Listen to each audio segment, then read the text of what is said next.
Hello mga ka-sewer, for today's video ay isi-share ko kung paano ako gumawa ng doormat. Ang una ko pong ginagawa ay sinasalansan ko po muna yung mga tela bago tahiin. Ginaganyan ko po muna siya para pag nagtahi ka na po mamaya ay tuloy-tuloy na po. Ayan. Yung mga ginagamit po namin dyan ay yung mga ukay-ukay na damit. Pinibili ko sa mga ukay-ukay store, yung mga reject na, yung mga hindi na talaga nila mabenta. Bultuhan ko rin binibili yung mga ukay-ukay para mas makasave ka talaga. Tanggal namin yung mga pinagdugtungan, yung mga pinagtahian. Sa pagsalansan po ng mga tela ay iniisa-isa ko po talaga. Para't pantay siya pag nagtatahi ka na at walang may mga umuumbok. Pagkatapos masalansan yung palaman, ay ilalagay na natin ang pang top natin. Polycotton fabric naman pala ang ginagamit kong panglagay sa top. Ang sukat naman nito ay 14 inches by 20 inches. Sa pinakababa na tela naman pala ay nag-a-add ako ng 1 inch allowance. Kaya pala ukay-ukay yung ginagamit kong pampalaman dito kasi nasa dulong-dulo po kami ng probinsya namin. Kaya wala pong mabilhan ng mga mugmog, yung mga retasto-retaso. Kaya ito yung ginagamit ko. Pagkatapos po sa lansan ay yan po, magtatahi na po ako.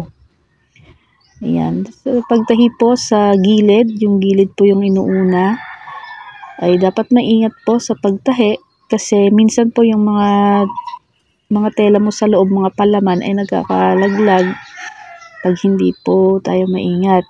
Yan po yung ideya ko sa pagtatahi. Yung agwat po ng tahi ko bago ako liliko dyan ay 1 1/2 inches to 2 inches. Sa akin po ginaganyan ko para maganda yung quality ng aking gawa. At syempre, babalikan ka ng mga customer mo pag alam nila na maganda yung gawa mo. Sa totoo lang po mga ka-sewer, yung ganitong process ay medyo mabagal talaga at trabahoso. Pero sa quality ay hindi talaga ako patatalo mga ka-sewer.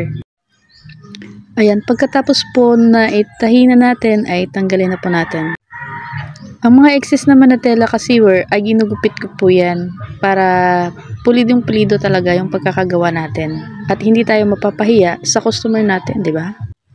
Pagkatapos na po natin magupit yung mga excess na tela, ay magugupit naman tayo ng pongee na tela na pang-edging natin. Ang size po nito ay 2 inches ang lapad.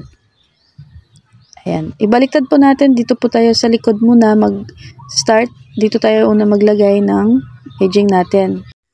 Kung gusto mong subukan ng negosyong ito, pwede mong sundan ng video ko. Ayan, tapos na tayo sa kabilang side. Dito naman po tayo sa pinaka-top. Yung tupi ko po dyan sa pinaka-gilid is 3/4 inches po yan. Yan. Para hindi siya masyadong malapad at hindi rin masyadong maiksi. Ayan mga ka-sewer, patapos na po yung tahi na. Huwag kalimutang mag-follow, like, and share for more videos. Thank you!